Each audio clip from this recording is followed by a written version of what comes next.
Halo teman-teman dan dosen sekalian, perkenalkan kami dari kelompok 5 akan mempresentasikan hasil survei kami pada UMKM bernama Zahra Akrilik dan juga Rumah Kuliner Indonesia. Langsung saja kita mulai presentasi hasil dari survei kelompok 5. Saya akan mempresentasikan UMKM jarak akrilik. Namun sebelum saya mempresentasikan jarak akrilik, di sini saya akan menjelaskan perbedaan UMKM dan UKM. UKM adalah usaha kecil dan menengah, merupakan kegiatan bisnis yang dijalankan oleh perseorangan atau skala kecil, atau badan usaha skala besar yang masing-masing omsetnya bisa mencapai 50 juta hingga 200 juta. Sedangkan UMKM yang itu memiliki omset atau aset yang dimiliki oleh pemilik atau bisnis UMKM yang jauh lebih besar, minimalnya 300 juta hingga miliaran. Dan saya akan melanjutkan presentasi saya mengenai UMKM Zahra Akrilik.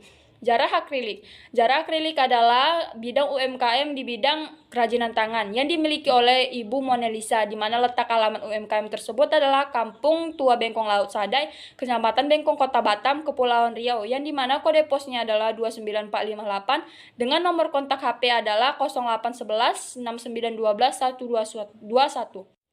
Produk atau jasa yang dihasilkan oleh Bapak dan Ibu tersebut adalah kerajinan tangan yang dihasilkan melalui limbah, laut, dan kerajinan tangan yang lainnya, yang dimana diolah menjadi seperti sirap masker, perhiasan, dan lain-lainnya. Usaha tersebut sebenarnya mempekerjakan 6 orang, namun ada kendala tentang COVID-19 yang dimana mengalami pengurangan pekerjaan, yang dimana sekarang Bapak dan Ibu tersebut mempekerjakan hanya 2 orang pekerja.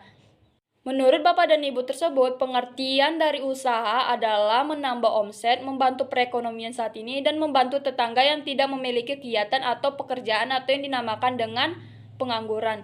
Faktor pendorong menjadinya kewirausahaan yang sukses menurut Bapak dan Ibu tersebut adalah harus giat, yakin, dan percaya diri kalau tidak sedang pandemik bisa mengikuti kegiatan yang paling peluangnya untuk membesarkan usaha, di mana seperti pameran, atau bazar, atau dan lain-lainnya.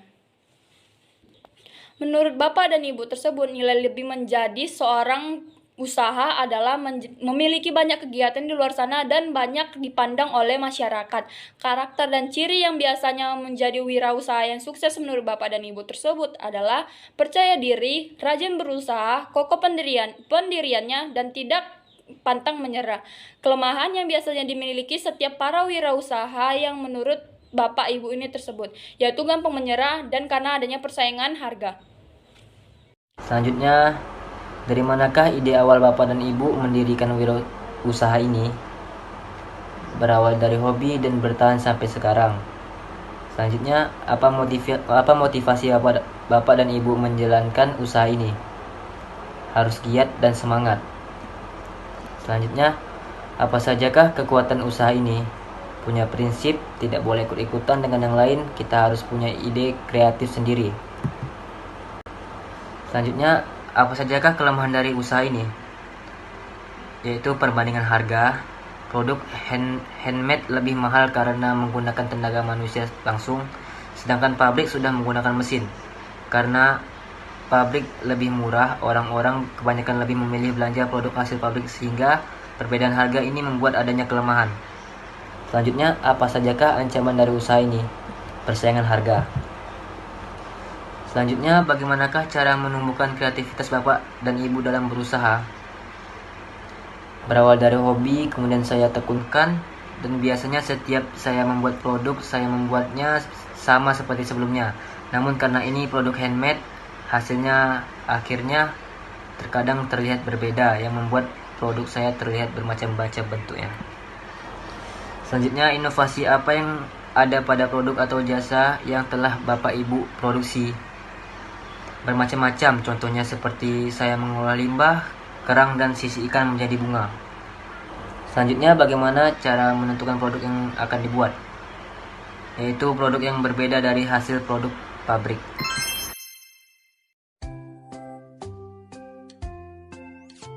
Kemudian dari survei kedua kami yang saya dapat ternyata sumber pendanaan usaha itu beragam sumbernya. Seperti UMKM yang kami wawancarai sendiri, mereka bersumber dari modal sendiri, modal bersama, dan modal pinjaman. Permasalahan dalam pendanaan UMKM yang kami wawancarai yaitu saat ingin memenuhi kriteria untuk memenuhi persyaratan bantuan pinjaman dana. Kemudian cara menentukan lokasi usaha, UMKM sendiri memilih lokasi yang memang berada di kawasan industri. Kemudian cara memilih supplier atau pemasok bahan baku. Ternyata kita harus memilih supplier minimal 3 agar saat salah satu supplier ada masalah, tidak akan menjadi masalah pada UMKM atau pada usaha kita.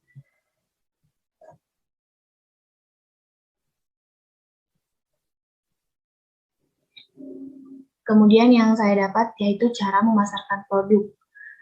Produk biasanya dipasarkan secara online lewat media sosial ataupun website yang tersedia.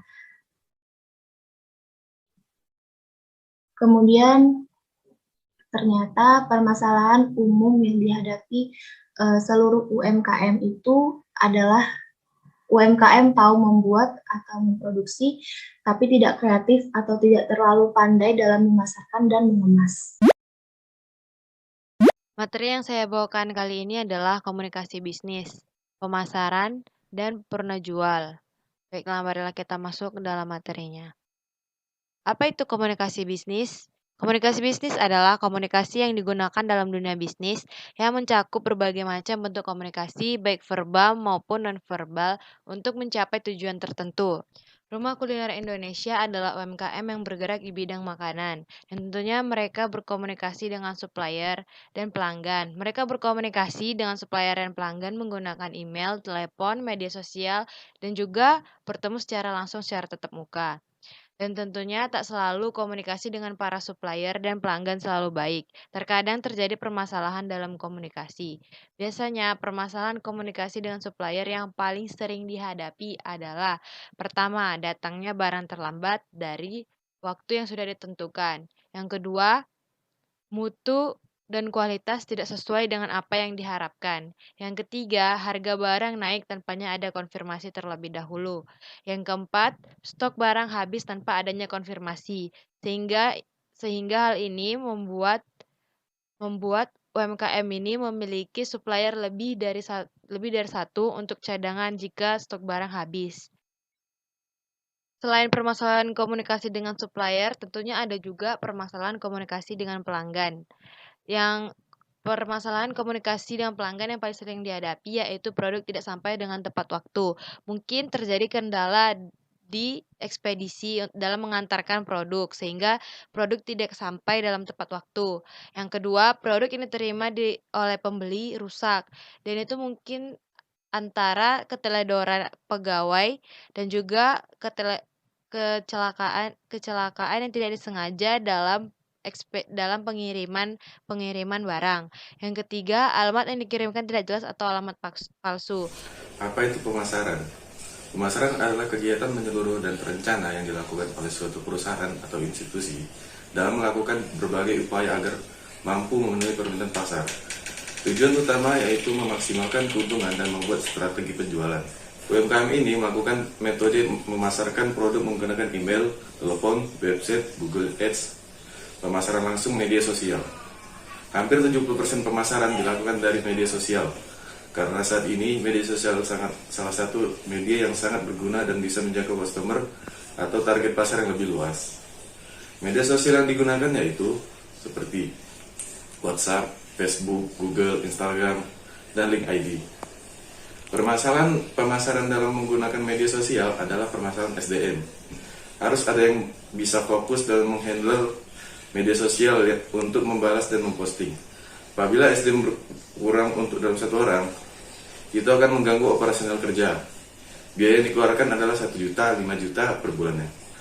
Namun, di keadaan tertentu, biaya yang dilakukan biasanya sampai 10 juta per bulannya. Apa itu purna jual? Purna jual adalah jasa yang ditawarkan oleh produsen kepada konsumen setelah transaksi penjualan yang dilakukan sebagai jaminan mutu untuk produk yang ditawarkan. Apakah ada pelanggan yang komplain? Pasti ada. Hal yang biasa dilakukan oleh pelanggan adalah barang tidak sesuai ataupun rusak, dan biasanya jika pelanggan komplain, pelanggan akan dimintai bukti bahwa barang rusak karena keteledoran pegawai maupun rusak sebagai ekspedisi. Setelah itu, kerugian pelanggan akan diganti dengan refund uang kembali atau dikirimkan lagi barang baru. Sekian dari kelompok kami, kelompok 5. Assalamualaikum warahmatullahi wabarakatuh.